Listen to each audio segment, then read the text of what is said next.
নষ্টপ্রায়েষু অভদ্রেষু নিত্যং ভাগবত সেবয়া ভগবতী উত্তম শ্লোকে ভক্তির্ভবতি নৈষ্ঠিকী।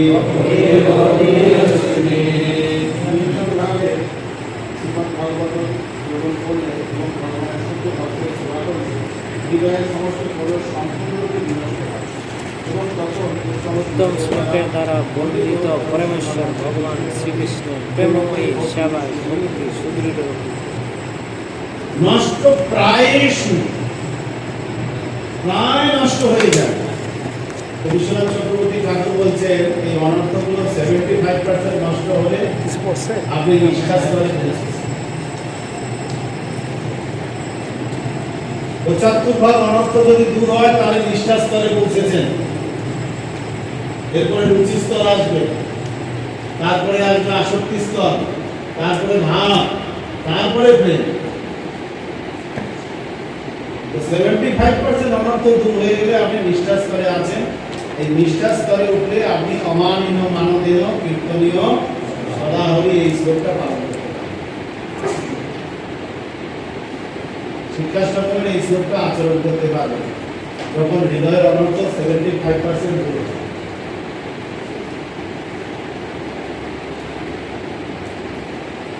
এখানে ভাগবত সেবা মানে গ্রন্থ ভাগবত প্লাস ব্যক্তি ভাগবত। গ্রন্থ ভাগবত এবং ব্যক্তি ভাগবত দুইজনের সেবার কথাই বলা হচ্ছে। দুই ভাগবতের সেবা। এই গ্রন্থ ভাগবত এবং ব্যক্তি ভাগবতের সেবা করলে আমাদের অধিকাংশ নাম অপরাধ দূর হয়ে যায়।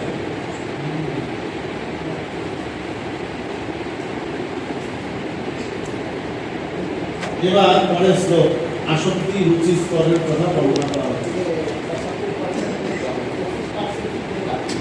এত সেটা পরের স্তরে বলা হচ্ছে।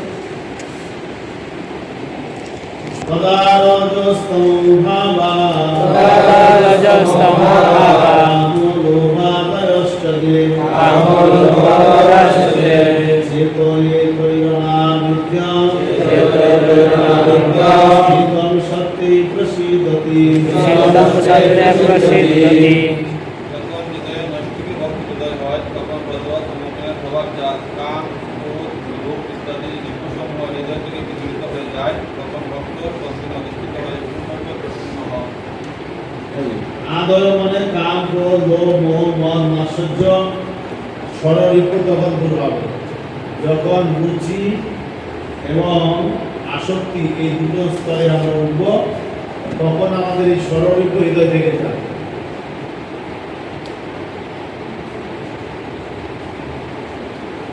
ষড়রিপু বাদে যে 6 প্রকার অনর্থের কথা আমরা বলেছি, হৃদয়ের 6 প্রকার অনর্থ অনর্থ নিবৃত্তিতে দূর হয়। কিন্তু কাম ক্রোধ মোহ এই যে ষড়রিপু আছে এরা রুচি স্তরে আসক্তি স্তরে উঠলে আমাদের দূর হবে। সুতরাং নিরুৎসাহিত হওয়ার দরকার নেই যে কাম বাসনা যাচ্ছে না কেন, রুচি স্তরে উঠতে হবে, তবে কি নিপুণ হবে। আচ্ছা, স্থিতম সত্যে প্রসিদ্ধতি, রজ তমগুণ থেকে তখন আমরা মুক্ত হব। এমনকি সত্যগুণ থেকে মুক্ত হয়ে শুদ্ধ সত্যে আমরা অবস্থিত হব। স্থিতম সত্যে প্রসিদ্ধতি কথাটার অর্থ হচ্ছে শুদ্ধ সত্যে, জলজাগতিক সত্যগুণ না, চিন্ময় সত্যগুণে আমরা অধিষ্ঠিত হতে পারব। এই চিন্ময় সত্যগুণে যখন অধিষ্ঠিত হতে পারব তখন কি হবে? তখন পরের শ্লোকটি 20 নম্বর শ্লোকে বলা আছে। হ্যাঁ বলো।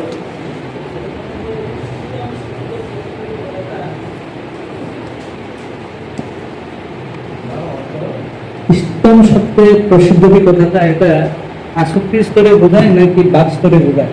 না, ভাব স্তরে না, আসক্তি স্তরে। তাহলে ভক্ত ত্রিগুণাতীত এই ভাব স্তর থেকে শুরু হয় নাকি আসক্তি স্তর থেকে?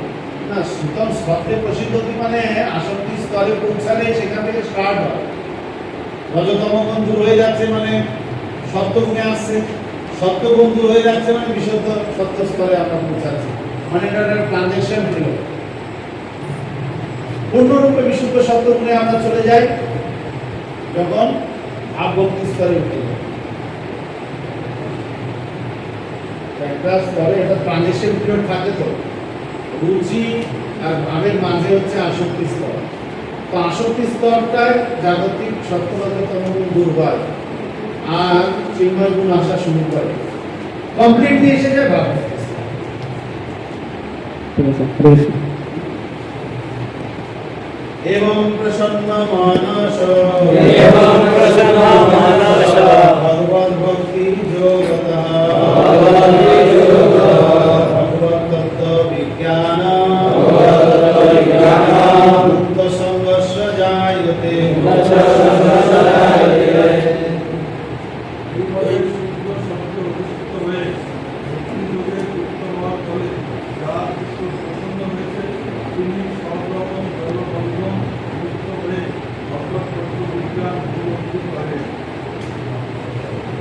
আর এবং প্রেম ভক্তি স্তরের কথা বলা হলো, ভগবত তত্ত্ব বিজ্ঞান উপলব্ধি করেন। মানে ভগবত তত্ত্ব বিজ্ঞান মানে তখন আত্মা উপলব্ধি হয়, আমি আত্মা, আমার সঙ্গে ভগবানের কি সম্পর্ক সেটা উপলব্ধি হয়, যেটাকে স্বরূপ সিদ্ধি বলা হচ্ছে। এটা ভাব ভক্তি স্তরে, মানে ভাব ভক্তি স্তরে আপনার 100% অনর্থ দূর হয়। ভাব ভক্তি স্তরে উঠলে মানে 100% অনর্থ দূর। তখন গিয়ে স্বরূপ উপলব্ধি হবে, মানে আমি কৃষ্ণের সঙ্গে কি রসে যুক্ত, এই উপলব্ধি ভাব ভক্তি স্তরে। আর যারা উত্তলা হয়ে গেছে তারা কোথা থেকে পায় স্বরূপটা? উত্তলা ব্যক্তিরা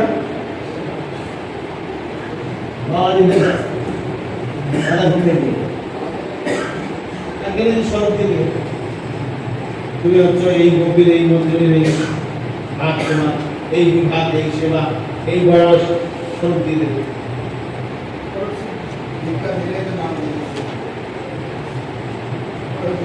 সহজে যদি পেতে চান তাহলে বৃন্দাবনে বাবাজি ভক্তি স্বরূপ সিদ্ধি হয়ে যাবে আপনার। কিন্তু ওটা ঠিক হবে কি ভুল হবে কেউ গ্যারান্টি দিতে পারে না। আসল স্বরূপ সিদ্ধি হচ্ছে আপনি যখন 100% অনর্থ নিবৃত্তি আপনার ঘটবে, অভিজ্ঞতা, শ্রবণ কীর্তন, ভগবানের সেবা করতে করতে, তখন কৃষ্ণই আপনার স্বরূপ উপলব্ধি করা। এই বৃন্দাবনে গিয়ে বাবাজি হওয়ার রেট বাংলা ভাষাভাষী ভক্তদের মধ্যে সব থেকে বেশি। হিন্দিভাষী ভক্তরা ওইরকম দলে যায় না, খুব কম। বিদেশিরা তো আরো কম। সব থেকে বেশি হচ্ছে বাংলা, আর বাংলার মধ্যে সব থেকে বেশি হচ্ছে বাংলা। বাংলাদেশের ভক্তের মধ্যে এইটা সব থেকে বেশি। রাতারাতি স্বরূপ নিয়ে নেব।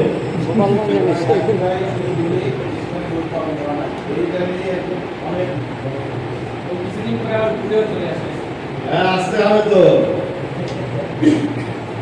আসতে তো হবে।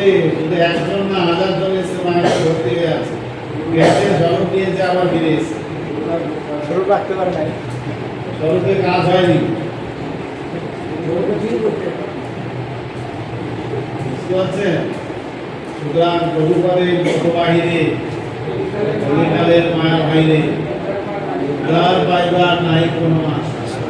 এটা মনে ভালো করে রাখতে হবে। এরপরে শ্লোক,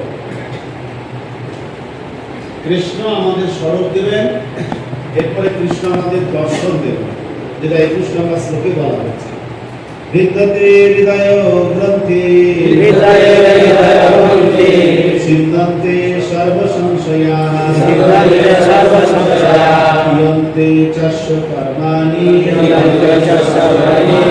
দৃষ্টৈবাত্মনীশ্বরে।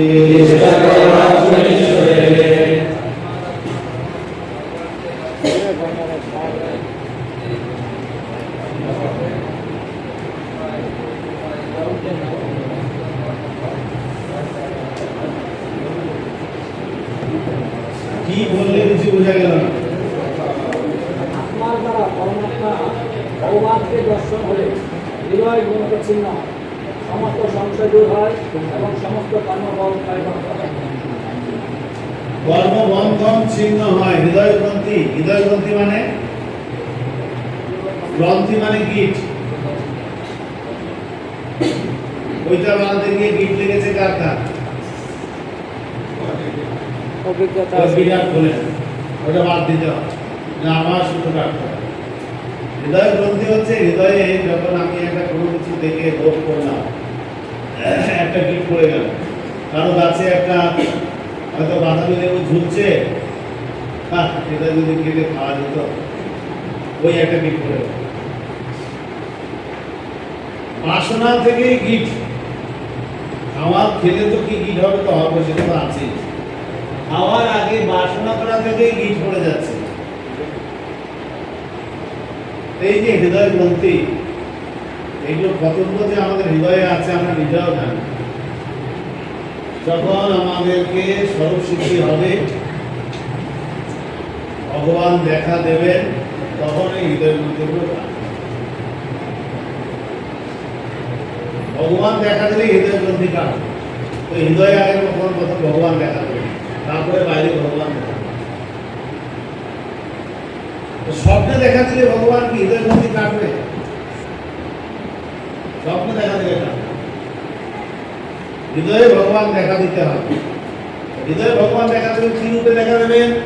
আপনার রস যে, সেই রসে দেখা দেবেন। আপনি যদি দাস্য রসের হন, তাহলে হৃদয়ে ভগবান আপনাকে চতুর্ভুজ রূপে দেখা দেবেন। আপনি যদি সখ্য রসের হন, তাহলে ভগবান আপনার হৃদয়ে সখা রূপে দেখা দেবেন। আপনি যদি বাৎসল্য রসের হন, ভগবান আপনার হৃদয়ে গোপাল গোপাল রূপে দেখা দেবেন, শিশু রূপে দেখা দেবেন। আপনি যদি মাধুর্য রসের হন, তাহলে কৃষ্ণ আপনাকে নবকিশোর রূপে দেখা দেবেন, নাগর রূপে দেখা দেবেন, প্রেমিক রূপে দেখা দেবেন। কি রূপে কি রসে আপনি ভগবানের সঙ্গে সম্পর্কিত, এটা ভাব ভক্তি স্তরে না হলে তো ভগবান প্রকাশ করবেন না। ভাব ভক্তি স্তর মানে 100% অনন্য নির্ভর। সেখানে উঠলে পরে কৃষ্ণ আমার সঙ্গে তার কি রস, সেটা প্রকাশ করবে।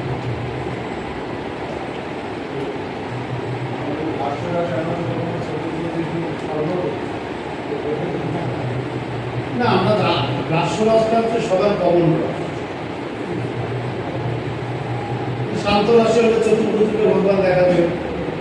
দাসরূপে কৃষ্ণের চিত্রপত্র দাস ছিলেন, দ্বিভুজকেও দেখা দিতে পারে। সম্ভাব্য দূরত্ব জ্ঞান ডিস্টেন্স থাকবে ভগবানের, এগুলো হতে পারে। আবার চতুর্ভুজকেও হতে পারে। বৈকুণ্ঠের যত সেবক রয়েছে সব রাষ্ট্ররসে, সক্ষরস বৈকুণ্ঠে নাই। কিছুটা সক্ষরস আছে, সম্ভ্রমযুক্ত সক্ষরস। শুদ্ধ সক্ষরস বৃন্দাবনে আছে, আবার শুদ্ধ দাসরস বৃন্দাবনে আছে। চিত্রপত্র কৃষ্ণের দাস।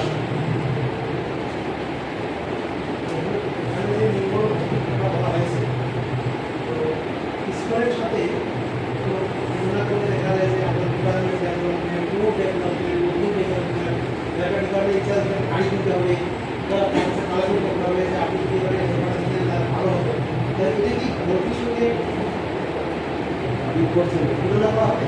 মানে কি হিট করছে কি? যেমন কোনো ডিপার্টমেন্টে আপনি চিন্তা করেন আপনি গাড়ি আপনি একটু যান ঘুরে আসুন, 40,000 টাকা চিন্তা করছি, এবার 3 টাকায় ঘুরে নিয়ে আসলাম, 100 টাকা হবে। ডিপার্টমেন্ট ডেভেলপমেন্ট একটা গাড়ি কিনতে হবে। তো আমরা এরকম আছে মন্ত্রী যখন তাদের প্রেসিডেন্ট বানানো হয়, মন্ত্রী তাদের প্রজেক্ট ডেভেলপমেন্ট একটা চিন্তা হয়েছে, ওই একটা ভক্ত নিবাস হবে, স্টুডেন্ট, তো এরকম অধিকার পাঁচজন মানে চিন্তা পদ্ধতি বন্ধ হয়ে যাবে। এই স্থানে আমাদের প্রত্যেকটা ডিপার্টমেন্টে কর্মচারী এরকম বাসা তো এটা বাসনা যেহেতু আমাদের হৃদয়ে রয়েছে, কনসাসনেস হওয়ার ফলে আমরা শুদ্ধ হচ্ছি। এই বাসনাটা তো আপনার বাড়িতে থাকলেও হতো। এই বাসনাটা আপনার হৃদয়ে থেকে গেছে, এটা শুদ্ধ হওয়ার সুযোগ পেল কৃষ্ণ সেবায় যুক্ত হওয়ার পরে। আমি কৃষ্ণের জন্য এই বাসনাটা করছি।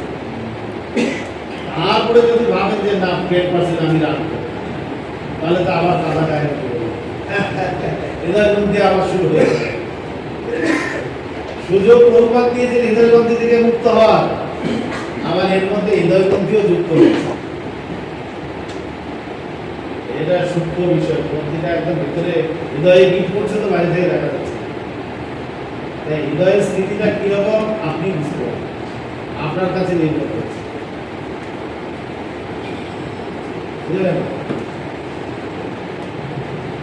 ওকে, 22 নম্বর শ্লোকে সিদ্ধান্ত দেওয়া হচ্ছে। অত বৈ কবয় নিত্যা ভক্তিম পরময়া মুদা বাসুদেবে ভগবতী গুরুবন্তাত্মং প্রসাদনিম। তাই সমস্ত পরমার্থবাদীরা চিরকাল গভীর আনন্দ সহকারে পরমেশ্বর ভগবান শ্রীকৃষ্ণের সেবা করে আসছেন, কেননা এই ধরনের প্রেমময়ী সেবা আত্মাকে অনুপ্রাণিত করে। তাহলে সরাসরি কৃষ্ণ সেবার সিদ্ধান্ত, ভগবানের সেবার সিদ্ধান্ত, বাসুদেবের সেবার সিদ্ধান্ত এখানে দেওয়া হয়। তাহলে সবাই পুরুষাং পরধর্ম দিয়ে উত্তর দেওয়া শুরু হয়ে গেছিল, সেই উত্তরের সিদ্ধান্ত এখানে এসে দেওয়া হলো যে হ্যাঁ, এতদিন ধরে এটাই সিদ্ধান্ত করা হয়েছে, মুনি ঋষিরা সবাই এই সিদ্ধান্ত মেনে নিয়েছেন যে বাসুদেবের ভক্তি করাটাই হচ্ছে আমাদের জীবনের চরম উদ্দেশ্য। অন্য কিছু যাই আমরা করি কেন, সেটা যেন বাসুদেবের ভক্তিতে সহায়ক হয়, সেটা আমাদেরকে করতে হবে। এবার অন্য প্রসঙ্গ আসছে যে যারা দেব দেবীর আরাধনা করছে তাদের কি হবে, বা ব্রহ্মা বিষ্ণু মহেশ্বরের যারা আরাধনা করছে তাদের কি হবে। তো সেই প্রসঙ্গ বলতে গিয়ে এখানে এখন ভগবানের অন্যান্য স্বরূপের কথা বর্ণনা করা হচ্ছে। সত্যম রজস্তম ইতি প্রকৃতি গুণাস্তয়ে সত্যম রজস্তময়েতি প্রকৃতি গুণাস্তয়ে যুক্ত পরপুরুষ এক ইহাস্য দত্তে যুক্ত পরঃ পুরুষ এক ইহাস্য দত্তে বিদ্বাদয়ে হরি নিত্য হরিতি সংজ্ঞা বিস্তারয়ে হরির্নিত্যমিতি শ্রেয়াংসি তন্ত্র খলু সত্যতো নৃণাম শ্রেয়াংসি তন্ত্র খলু সত্যতো নৃণাম। ভগবান সত্য রজ এবং তম নামক পরাপতি তিনটি গুণের সঙ্গে পরোক্ষভাবে যুক্ত। জড়জগতের সৃষ্টি পালন বিনাশের জন্য তিনি ব্রহ্মা বিষ্ণু শিব এই তিনটি গুণজাত রূপ ধারণ করেন। এটি তিনটি রূপে সমস্ত মানুষই সত্য গুণজাত রূপ বিষ্ণু থেকে অধিক ভগবানই ব্রহ্মা বিষ্ণু মহেশ্বর রূপ ধারণ করেছেন। সত্যগুণ দ্বারা তিনি সত্যগুণকে তিনি নিয়ন্ত্রণ করছেন বিষ্ণু রূপে, রজগুণকে নিয়ন্ত্রণ করছেন ব্রহ্মা রূপে, তমগুণকে নিয়ন্ত্রণ করছেন শিব রূপে। তো সত্য রজ তমগুণের এই তিন অবতার, তাদের মধ্যে আধ্যাত্মিক কল্যাণ লাভ করতে গেলে সত্যগুণের অবতার যিনি বিষ্ণু তারই আরাধনা করতে হবে। রজতম গুণের অবতার ব্রহ্মা শিবের আরাধনা করলে আধ্যাত্মিক কল্যাণ হবে না। এই সিদ্ধান্ত দেওয়া হলো। না, এই বিষ্ণু হচ্ছে ব্রহ্মা বিষ্ণু মহেশ্বরের যে তিনজন যে দেবতা, তিন ত্রিদেবতা। বিষ্ণু যদি ভগবান, দেবতার মধ্যে গণনা করা হচ্ছে, সেই বিষ্ণুর কথা এখানে বলা হচ্ছে। এখানে কারণদর্শী, পুরোদর্শী, জগদর্শী এই বিষ্ণুদের কথা বলা হচ্ছে না। তফাৎ শুধু ইনি এই জগতে সত্যগুণকে নিয়ন্ত্রণ করছে প্রতিপালনের জন্য। বিষ্ণু প্রতিপালন করেন, ব্রহ্মা সৃষ্টি করেন, শিব ধ্বংস করেন।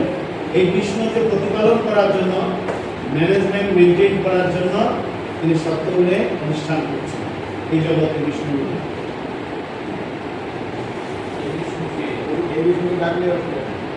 হ্যাঁ, এই বিষ্ণুর আরাধনা করলে সত্যগুণে এই বিষ্ণুর আরাধনা যারা করবে তারা আত্মাত্মিক কল্যাণ লাভ করবে। এর উপমা দেওয়া হচ্ছে, দুটো উপমা দেওয়া হচ্ছে পরপর। পার্থিব ধূম तस्मादग्निस्त्रयीमया मम शस्तु रजो तस्मात् सत्यं जत् ब्रह्मदर्शनात्। কাঠ হচ্ছে ধোয়া থেকে কাঠ সেও আর অগ্নি তার তেজস্বেও, কেননা অগ্নি দ্বারা বৈদ্যুতিকের মাধ্যমে সত্যগুণ ব্যবহার করা যায়। তেমনি রজগুণ তমগুণ অপেক্ষা সেও, কিন্তু সত্যগুণ সর্বশ্রেষ্ঠ, কেননা সত্যগুণের দ্বারা আমরা পরম সত্যকে উপলব্ধ করতে পারি। এই টেবিল চেয়ার যে কাঠ, এর মধ্যে আগুন আছে, ধোঁয়া আছে। এই অবস্থায় না আগুন দেখতে পাচ্ছি না ধোঁয়া দেখতে পাচ্ছি, অথচ এর মধ্যে আছে। যখন আগুন ধোঁয়া বুঝতে পারছি আছে কিন্তু দেখতে পাচ্ছি না, তখন কাঠের অবস্থাটা হচ্ছে তমগুণ আছে। যখন এটাতে আগুন লাগে ধোঁয়া বেরোচ্ছে তখন সেই অবস্থাটা হচ্ছে রজগুণ।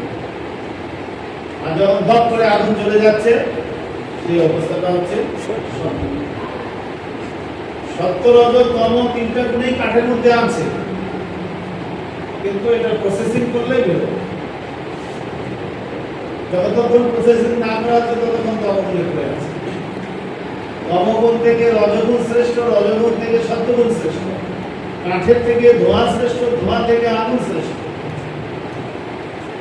শুধু কাঠ থাকলে হবে না, এখানে ধোঁয়া বার করলে আসলে আগুন জ্বলবে, তখন আমরা রান্না করে খেতে পারি। সেই জন্য কাঠ থেকে ধোঁয়া শ্রেষ্ঠ। তো ধোঁয়া দিয়ে রান্না হবে না, লাগবে আগুন। ধোঁয়া থেকেও আগুন শ্রেষ্ঠ। আগুন হচ্ছে সত্যগুণের সঙ্গে তুলনা করা হয়েছে, ধোঁয়াকে রজগুণের সঙ্গে তুলনা করা হয়েছে, আর কাঠকে তমগুণের সঙ্গে তুলনা করা হয়েছে। তেমনি ব্রহ্মা বিষ্ণু মহেশ্বর তিনজন তিনটা গুণের অবতার। শিবের থেকে ব্রহ্মা শ্রেষ্ঠ, ব্রহ্মা থেকে বিষ্ণু শ্রেষ্ঠ। শিবের আরাধনা থেকে ব্রহ্মার আরাধনা শ্রেষ্ঠ, ব্রহ্মার আরাধনা থেকে বিষ্ণুর আরাধনা শ্রেষ্ঠ।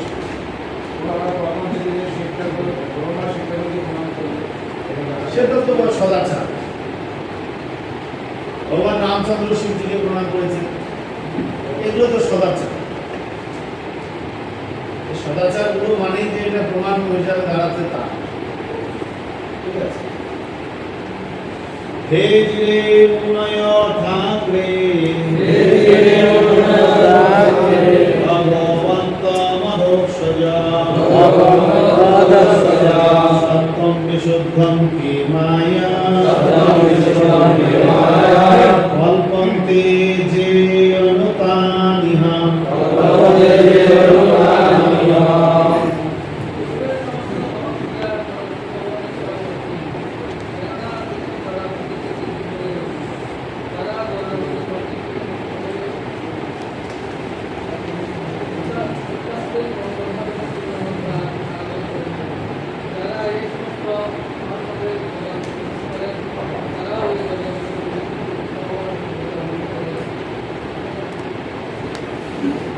দেখুন, কর্মগুণ থেকে ডাইরেক্ট সত্যগুণে উঠে আসতে গেলে স্বাভাবিকভাবে সম্ভব না। কর্মগুণ থেকে রজগুণে আগে উঠতে হবে, রজগুণ থেকে সত্যগুণে উঠতে হবে। এটাই সাধারণ সিস্টেম। কর্মগুণ থেকে রজগুণ, রজগুণ থেকে সত্যগুণ। এখন কেউ বলতে পারেন বহুবার তো তামগুণের লোকদেরকে সত্যগুণে নিয়ে এসেছেন কি, সহায়তা নিয়েছেন কিসে? হরিনাম। হরিনামের সহায়তা নিয়েছেন, তাই কর্মগুণ থেকে ডাইরেক্ট সত্যগুণে নিয়ে আসতে পেরেছে। মানসিক লোকদের চেতনা শুদ্ধ করে সত্যগুণে নিয়ে আসতে পেরেছে। তা না হলে জেনারেলি তমগুণ থেকে আপনাকে আগে রজগুণে তুলতে হবে। যে লোকটা তমগুণে ঘুমিয়ে আছে তাকে জাগাতে হবে। তেনা পূজা দিয়ে গরম জল ঢেলে, ঠান্ডা জল ঢেলে জাগিয়ে রজগুণ নিয়ে আসতে হবে তার শরীরে। তারপরে বলতে হবে যা স্নান করো, তখন সত্যগুণ। জেনারেলি এটাই নিয়ম, তমগুণ থেকে রজগুণ, রজগুণ থেকে সত্যগুণ। সরাসরি তমগুণ সত্যগুণে মানুষকে ফেলতে পারে না। এই জন্য বলা হচ্ছে তমগুণ থেকে রজগুণ শ্রেষ্ঠ, রজগুণ থেকে সত্যগুণ শ্রেষ্ঠ। এই শ্লোকে কি বলা হলো? পুনরায় উপদেশ দিচ্ছেন যে যারা সেই সমস্ত মহাত্মাদের পদার্থ অনুসরণ করেন তারাও জড়জগতের বন্ধন থেকে মুক্ত হওয়ার যোগ্যতা লাভ করেন। মহাজনদের পদার্থ অনুসরণ করলে আমরা মহাজনরা যে রাস্তা দেখিয়েছেন সেটা হচ্ছে ভক্তি জীবনের শর্টকাট রাস্তা। তা নাহলে নিজে নিজে রাস্তা খুঁজে নিয়ে ভক্তি খুঁজে পাওয়া মুশকিল আছে। মোমোৎসুক ঘোর রূপা বিদ্যা ভূত পতিনাথ নারায়ণ কলা শান্তা অজন্তি অনসূয়বা। তারা মুক্তি লাভের জন্য অন্তর্গতভাবে আগ্রহী, তারা অবশ্যই পশুরহিত এবং তারা সকলের প্রতি শ্রদ্ধা করে। তথাপি তারা ভয়ঙ্কর আকৃতি বিশিষ্ট বিরুদ্ধে ত্যাগ করে কেবল পরমেশ্বর ভগবান শ্রীবিষ্ণু এবং তার অংশ তাদের নিত্য আনন্দময় রূপে ধারণ করে। তো ভয়ঙ্কর দেব দেবীদের আমরা সম্মান করব কিন্তু পূজা করব না, আরাধনা করব না, আরাধনা করব বিষ্ণু। এই সিদ্ধান্ত সূত্র গোস্বামী দিচ্ছেন। ভয়ঙ্কর রূপ আছে না, কালী মাতা ভয়ঙ্কর রূপ, লক্ষ্মীর মতো দেখতে কি, সরস্বতীর মতো দেখতে না করে না। ভয়ঙ্কর ঘোর রূপায়ণ মানে অনেক ভয়ঙ্কর দেবদেবীর রূপ রয়েছে। শিবদেবতা দেবতা না। মুসলিমরা এই কালীমাতার বিগ্রহ দেখলে ভয় পায় বা মনে যে সাবধানে থাকে। মা কালীকে তাদের সামনে রাখলে লাভ আছে। তো শ্রদ্ধা করতে হবে, সম্মান প্রণাম শ্রদ্ধা করা যাবে, কিন্তু পূজা করা যাবে না। এটা শুদ্ধ গোস্বামী বললেন। অশ্বরোহিত মানে তাকে হিংসা করা যাবে না, সম্মান করতে হবে, প্রণাম করতে হবে, কিন্তু উপাসনা করা যাবে না। এটি বলা। আর আপনারা করছেন এখন মা কালীর জায়গায় বসে আছেন, আপনারা এখন করতেই হবে, বাধ্য হয়ে আপনাদের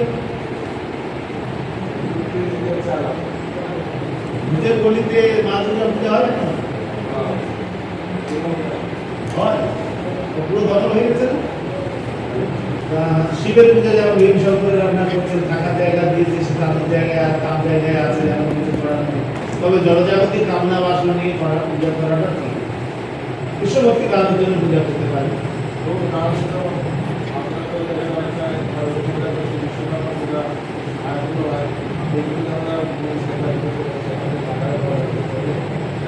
আসলে এগুলো না করতে হয়, কিন্তু রিস্ক নিতে চায় না ভক্তরা, তাই করে এই গাড়ি নিয়ে রাস্তায় সারা জীবনটা আমাদের রাস্তায় গাড়ি উঠে চলি। এই যে বিশ্বকর্মাকে বছরে একবার সম্মান জানানো, কৃষ্ণপ্রসাদ খাওয়ানো, সেই জন্য করে। না করলে যে আপনার নৃসিংহদেব রক্ষা করবে না তা তো নয়। হ্যাঁ, এটা না করলে হয়, কিন্তু ওই যে একটা দুর্বলতা থেকে গেছে, ওটা যারা করে না তাদের যে অসুবিধা হয় তা তো না। দুর্গাপূজা করলে এই করে তো সোসাইটিতে ভেজাল শুরু হবে। এই ওকে দেখাবে, সে তাকে দেখাবে। এই জন্য প্রভুপাদ দেবতা পূজা স্ট্রিক্টলি নিষেধ করেছে। শিব ঠাকুরের বিগ্রহ রাখার দরকার নেই, গণেশের বিগ্রহ তো দরকারই নাই। দুইজন আচার্য, রামানুচার্য এবং আমাদের প্রভুপাদ, এই দুইজন আচার্য দেবদেবীর পূজা স্ট্রিক্টলি নিষেধ করেছে। কিন্তু অন্যান্য আচার্যরা তারা শিবের পূজা করেছেন। ভক্তি সিদ্ধান্ত সরস্বতী শিবের পূজা করেছে। আবার বিশ্বনাথ চক্রবর্তী ঠাকুর, লক্ষ্মীনারায়ণ ঠাকুর, যত আচার্যরা রয়েছেন তারা শিবকে বৈষ্ণবজ্ঞানে পূজা করেছেন। একমাত্র প্রভুপাদ এবং রামানুচার্য, এই দুইজন আচার্য জগতে রয়েছেন যারা স্ট্রিক্টলি একদম কঠোরভাবে দেবদেবীর পূজা নিষেধ। কিন্তু দুর্ভাগ্যের বিষয়, ইসকনে দেবদেবীর পূজা করুণাপূর্ণভাবে আবার জমেই গেছে। শিবের পূজা হয় ঠান্ডা ওই আর কি,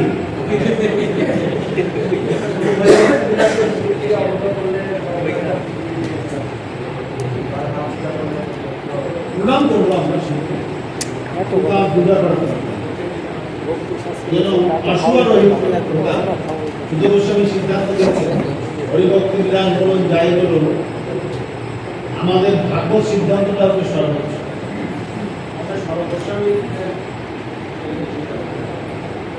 সর্বস্বামী ভাগবতের সিদ্ধান্ত দিয়েছেন, জীব গোস্বামী ভাগবতের সন্দর্ভ লিখেছেন। এই তো এই শ্লোকে জীব গোস্বামী টিকা দিচ্ছেন, কেন লোক দেবতা পূজা বিশেষ করে শিবের পূজা করে না জলজাগতিক কামনা বাসনার জন্য। বৈষ্ণবরা জলজাগতিক কামনা বাসনার জন্য শিবের পূজা কেন করবে? কারণ শিবজি যদি থেকে যায়, এই যে বৈষ্ণবের বাচ্চা কাচ্চারা ধীরে ধীরে শিবের কাছে এসে জলজাগতিক কামনা বাসনা নিয়ে শিবের বেলপাতা দেওয়া শুরু করে। জলজাগতিক কামনা বাসনা নিয়ে আপনি কৃষ্ণের কথা না করুন, অকাম সর্বকাম মোক্ষকাম বা উদারদি তীব্রে ন ভক্তি যোগে ন জগত পুরুষম করম। ঠিক আছে, আপনার কামনা বাসনা আছে, আপনি ভগবানের কাছে চান, কিন্তু ভগবানের কাছে না চেয়ে শিবের কাছে চাই, দুর্গার কাছে চাই, কালীর কাছে চাই। এই যে ডেভিয়েশন হয়ে যাবে, এটা ভক্তিতে একটা মারাত্মক বিচ্যুতি।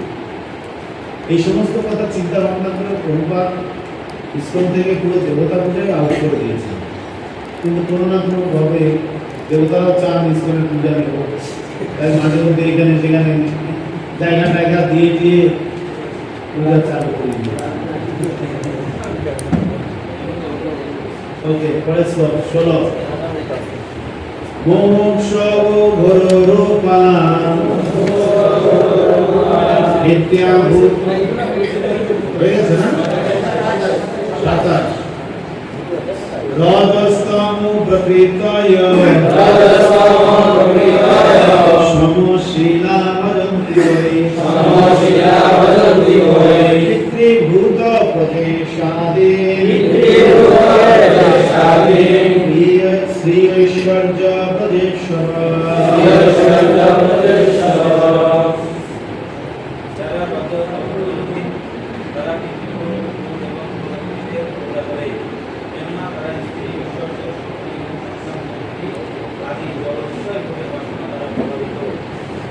তাহলে কেন দেব দেবতার পূজা করে, তার কারণ এখানে শুদ্ধ গোস্বামী বললেন।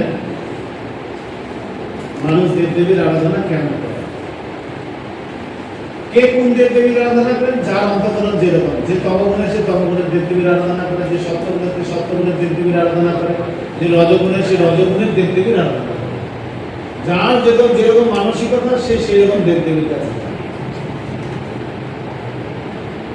যে যে দেব দেবীর আরাধনা করুক না কেন, উদ্দেশ্য হচ্ছে জলজাগতিক কামনা বাসনা পূরণ করা। তো যেটা উচিত নয়।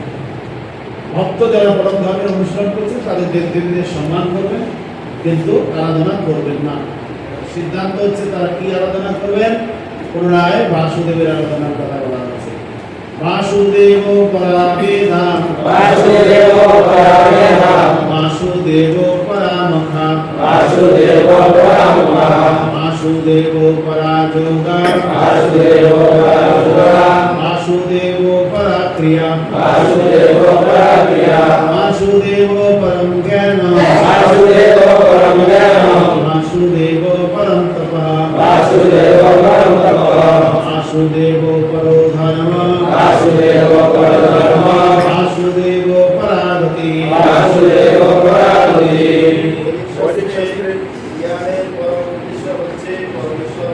এরপরে কেউ করবো না, আমি করবো।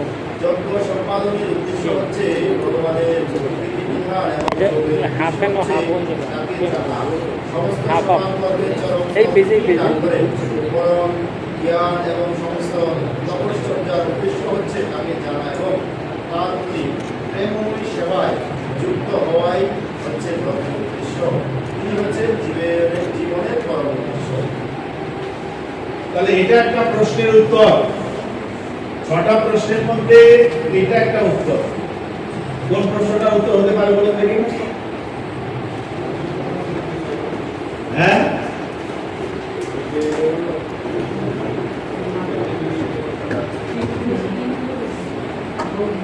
3 নম্বর প্রশ্ন না, এটা 2 নম্বর প্রশ্নের উত্তর। 2 নম্বর প্রশ্ন কি ছিল? বহু শাস্ত্র আছে, সমস্ত শাস্ত্রের সার কি?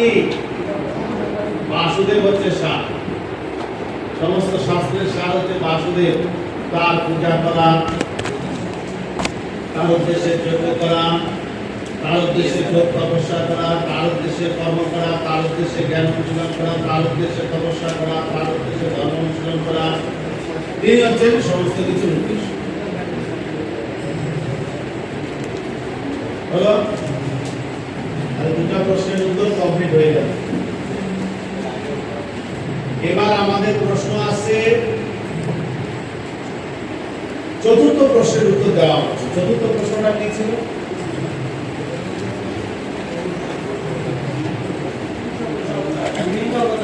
বিভিন্ন পুরুষ অবতারদের কার্যকলাপ বর্ণনা করুন। তিনটা শ্লোকে আপনার 30, 31, 32, 33 এই চারটা শ্লোকে তিন পুরুষ অবতারের কার্যকলাপ বর্ণনা করা হয়েছে সংক্ষিপ্তভাবে। সকেবেদম সসর্জাগ্রে ভগবান আত্মা মায়া সৎসদ্রূপয়া চাশ গুণমজ্জা গুণবিভো। এই পরমেশ্বর ভগবান স্বয়ং নির্গুণ হয়ে প্রথমে কার্য কারণাত্মিকা ত্রিগুণময়ী স্বয়ী বহিরঙ্গা শক্তি মায়াকে নিরীক্ষণ করে এই বিশ্ব সৃষ্টি করেছিলেন। স মানে সেই, সেই যে ভগবান, যিনি কোন ভগবান? বাসুদেব। বাসুদেব ভগবান তিনি নিজেকে বিস্তার করেছিলেন কারণদর্শী রূপে। বিস্তার করে তিনি জড় প্রকৃতিতে দৃষ্টিপাত করেছিলেন।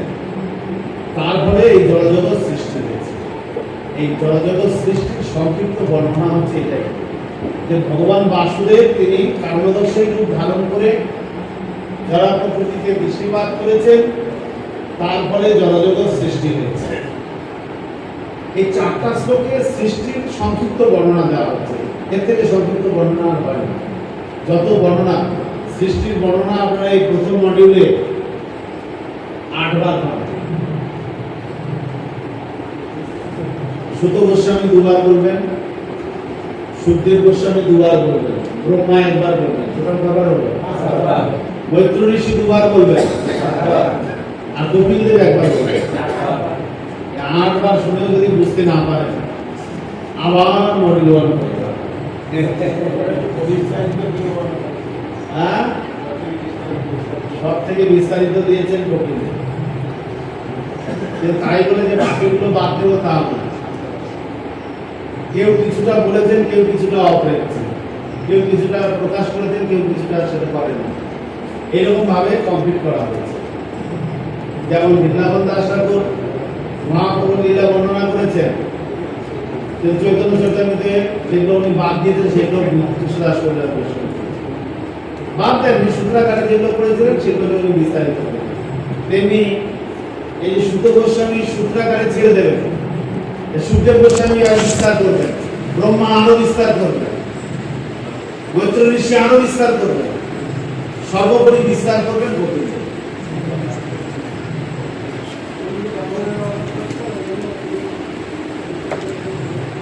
কমপ্লিটলি পরেশ তয়া বিদর্শিতে সুরিষু গুণেষু গুণবানিব অন্তঃপ্রবিষ্ট আভাতে বিজ্ঞানেন বিজৃম্ভিত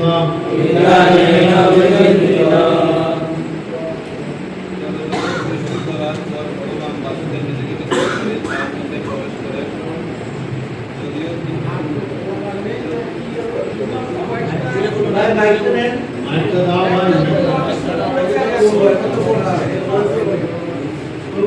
মাইক লাগে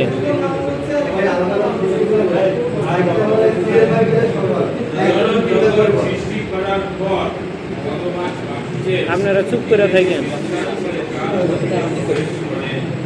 যদিও তিনি ধরা পড়ে মাইক লাগাবো। মধ্যে অবস্থিত, এবং যদিও মনে হয় যে এই জড়জগতের কাজ সৃষ্টি হয়েছে, তবুও তিনি তার অপ্রাকৃত স্তরে অধিষ্ঠিত এবং পূর্ণ জ্ঞানময়। ভগবান বাসুদেব প্রথমে নিজেকে বিস্তার করেন কারণদর্শী রূপে, তারপরে তিনি নিজেকে গর্ভদর্শী রূপে এবং শেষে ক্ষীরদর্শী রূপে বিস্তার করেন। গর্ভদর্শী ক্ষীরদর্শীর কথা যদিও বলা হয়নি, 30 নম্বর শ্লোকে কারণদর্শী শ্লোক বিষ্ণুর কথা বলা হচ্ছে, 31 নম্বর শ্লোকে গর্ভদর্শী এবং ক্ষীরদর্শী বিষ্ণুর কথা বর্ণনা করা হচ্ছে। তিন পুরুষ অবতারের কথা বলা হয়েছে। এবার পরের শ্লোক উপমা দিয়ে বোঝানো হচ্ছে। পরের শ্লোকটা একটা উপমা দেওয়া হচ্ছে। যথা হি অবহিত বহ্নি আরুষিক সজনিষু আনিব ভাতি বিশ্বাত্মা ভূতেষু চ তথা পুমান আগুন যেমন কাঠের মধ্যে নিহিত থাকে, তেমনি পরমেশ্বর ভগবান পরমাত্মা রূপে সব কিছুর মধ্যে পরিবেশিত। যদিও তিনি অতৃপ্ত পরমপুরুষ, তবুও মনে হয় তিনি যেন নানা রূপে প্রকাশিত হয়েছেন। এই যে কারণদর্শী, গর্ভদর্শী, ক্ষীরদর্শী রূপে যিনি বিস্তার হচ্ছেন, মনে হচ্ছে উনি ভাগ হয়ে যাচ্ছেন, তারপরেও তিনি পরম পুরুষ। যেমন কাঠের মধ্যে চেয়ারে কত আগুন আছে, বেঞ্চে কত আগুন আছে, আলাদা আলাদা আগুন আছে, কিন্তু আগুন একই। পরিমাণটা আলাদা হতে পারে, কিন্তু আগুন আগুন। ঠিক তদ্রূপ পরমেশ্বর ভগবান তিনি কারণদর্শী হোক, গর্ভদর্শী হোক বা ক্ষীরদর্শী রূপে প্রকাশিত হোক, তিনি হচ্ছেন ভগবান। বিভিন্ন কার্য করার জন্য তিনি বিভিন্ন রূপে প্রকাশিত হচ্ছেন, না আসলে তিনি ভগবান। এক ভগবান সেই বাসুদেবে বিভিন্ন ভাবে নিজেকে প্রকাশ করছেন। 33 অসগুণময় ভাবে ভূত সূক্ষ্মেন্দ্রিয়াত্মভি অনির্মিতেষু নির্বিষ্ট। এখানে নির্বিষ্ট নয়, নির্বিষ্ট হবে, ঠিক আছে।